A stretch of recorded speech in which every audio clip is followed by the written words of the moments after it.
الحمد للہ وکفا وسلام علی عبادہ الذین اصطفیٰ۔ اللہم صلی علی سیدنا مولانا محمد وعلی آل سیدنا مولانا محمد وبارک وسلم علیہ، اما بعد۔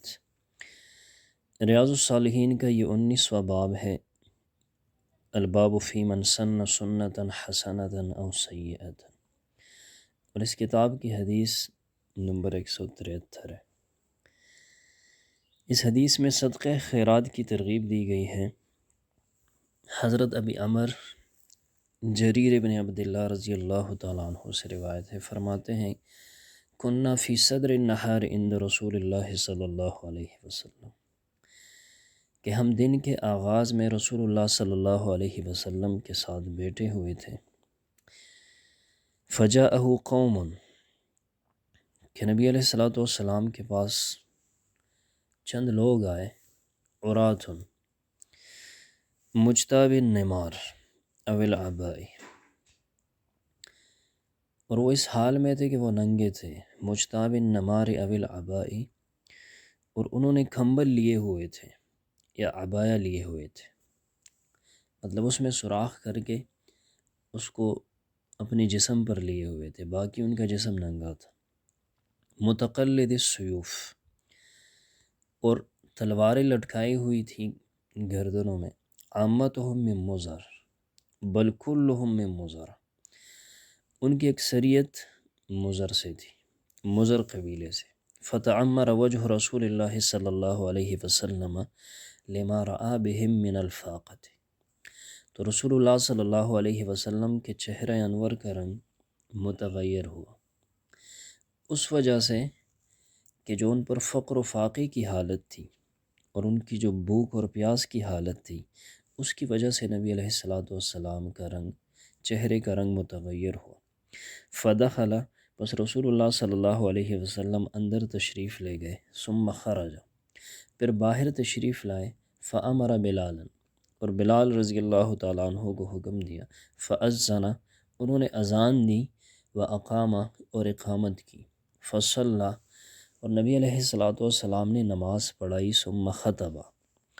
پھر نبی علیہ السلام نے خطبہ ارشاد فرمایا، فقال، اور ارشاد فرمایا، یا ایہا الناس اتقوا ربکم الذی خلقکم من نفس واحدہ، کہ اے لوگو اس رب سے، اس ذات سے ڈرو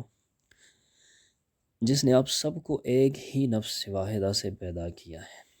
اور اس آیت کو آخر تک پڑھا، ان اللہ کان علیکم رقیبا، یہاں تک اس آیت مبارکہ کو پڑھا۔ والآیت الاخری، اور دوسری آیت وہ پڑھی جو سورہ حشر کے آخر میں ہے، یا ایہا الذین آمنوا اتقوا اللہ ولتنظر نفس ما قدمت لغد، اور اس کے بعد یہ آیت ارشاد فرمائی، یا ایہا الذین آمنوا اتقوا اللہ، اے ایمان والو اللہ سے ڈرو، ولتنظر نفس ما قدمت لغد، اور دیکھو، اور ہر نفس دیکھے گا وہ چیز جو وہ کل کے لیے بھیج رہا ہے، پیش کر رہا ہے۔ نبی علیہ السلام نے ایک خطبہ ارشاد فرمایا اور اس میں ان آیتوں کی تلاوت فرمائی، تصدق رجل من دینارہ من درہمہ من ثوبہ من صاع برہ من صاع تمرہ، اور نبی علیہ السلام نے صدقہ خیرات کی ترغیب دی اس میں، اور فرمایا کہ ہر آدمی صدقہ کرے اپنی دینار سے، درہم سے، کپڑوں سے، اور گندم سے، اور کھجوروں سے کچھ سا لے کر آئے، حتیٰ قال، یہاں تک کہ فرمایا، ولو بشق تمرۃ، اگرچہ کھجور کے کچھ ٹکڑے کیوں نہ ہو۔ فجاء رجل من الانصار بسرۃ، انصار میں سے ایک آدمی آئے ایک تھیلا لے کر، کادت کفہ تعجزہ عنہا، قریب تھا کہ اس کے ہاتھ تھک جاتے، عاجز ہو جاتے اس سے، بل قد عجزت، بلکہ عاجز ہو گئے تھے، اس کے ہاتھ تھک گئے تھے اس کے لانے کی وجہ سے۔ ثم تتابع الناس حتى رأيت قومين من طعام وثياب، پھر لوگ پے در پہ آنے لگے، صدقہ اور خیرات کرنے لگے، اپنی وسعت کے مطابق اشیاء دینے لگے، یہاں تک کہ میں نے دو ڈھیر دیکھے، کپڑوں کے اور خوراک کے۔ حتی رأیت وجہ رسول اللہ صلی اللہ علیہ وسلم یتہلل، یہاں تک کہ میں نے رسول اللہ صلی اللہ علیہ وسلم کا چہرہ مبارک دیکھا جو چمک رہا تھا،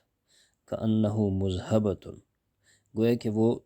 سونے کا ایک ٹھکیا ہے۔ فقال رسول اللہ صلی اللہ علیہ وسلم، تو رسول اللہ صلی اللہ علیہ وسلم نے ارشاد فرمایا، من سن فی الاسلام سنتا حسنتا، جس نے اسلام میں ایک سنت جاری کی اور اچھی سنت جاری کی، اچھا راستہ اختیار کیا، اچھا طریقہ اپنایا، فلہو اجرہا و اجر من عمل بہا،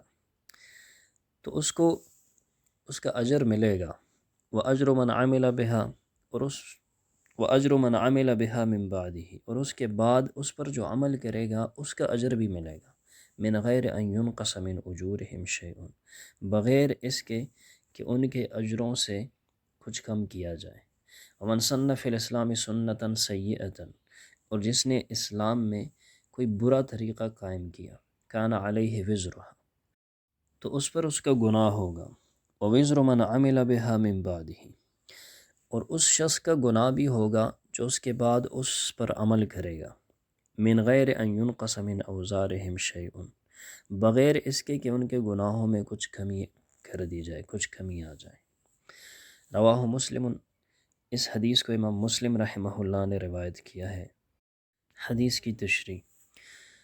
رسول اللہ صلی اللہ علیہ وسلم کے پاس مضر کے قبیلے کے کچھ لوگ آئے جو بہت مفلوج الحال تھے، فقیر تھے، ان کے پاس پہننے کو کپڑے نہ تھے، اور انہوں نے صدر پوشی کے لیے کمبل میں سر کی جگہ بنا کر اسے آگے پیچھے ڈال دیا تھا۔ رسول اللہ صلی اللہ علیہ وسلم سراپا رحمت تھے، ان لوگوں کی بدحالی دیکھ کر چہرہ انور کا رنگ بدل گیا، تو آپ صلی اللہ علیہ وسلم نے صحابہ کرام رضوان اللہ تعالی علیہم اجمعین کو جمع فرمایا اور ایک بلیغ خطبہ ارشاد فرمایا۔ آپ صلی اللہ علیہ وسلم کے فرمودات سن کر صحابہ کرام رضوان اللہ علیہم اجمعین سے جو کچھ بن پڑا لا کر حاضر کر دیا، تو ایک طرف کپڑوں کا ڈھیر لگ گیا اور دوسری جانب کھانے پینے کی اشیاء کا ڈھیر لگ گیا۔ ایک صحابی جنہوں نے لانے میں پہل کی تھی، وہ ایک بوری اٹھا کر لائے تھے، جس کو اٹھاتے ہوئے ان کے ہاتھ تھکے جا رہے تھے، بلکہ تھک گئے تھے۔ آپ صلی اللہ علیہ وسلم نے فرمایا کہ جس نے اسلام میں کوئی سنت حسنہ جاری کی، اچھا طریقہ قائم کیا، تو اسے اس کا اجر ملے گا، اور جس قدر لوگ بعد میں اس اچھائی پر عمل کریں گے ان سب کا بھی اجر ملے گا، اور جس نے اسلام میں کسی برے طریقے کا آغاز کیا اسے اس کا گناہ ہوگا، اور جس قدر لوگ اس کے بعد اس پر عمل کریں گے ان کے گناہ میں بھی اس کو حصہ ملے گا۔ سنت حسنہ سے مراد وہ طریقہ ہے جو اللہ اور اس کے رسول صلی اللہ علیہ وسلم کے بتائے ہوئے طریقے کے مطابق ہو، اور ادلہ اربعہ سے اس کا ثبوت ملتا ہو، یا سنت پہلے سے موجود ہو اور اس کی دعوت دینا، اس پر عمل کرنا اور لوگوں کو تعلیم دینا، یعنی اس کا احیاء اور اس کی تجدید کرنا مراد ہے۔ اللہ تعالیٰ سے دعا ہے کہ اللہ تعالیٰ ہمیں بھی رسول اللہ صلی اللہ علیہ وسلم کی سنت پر عمل کرنے کی توفیق عطا فرمائے۔ اللہ تعالیٰ ہمیں بھی صحابہ کرام کے نقش قدم پر چلنے کی توفیق عطا فرمائے۔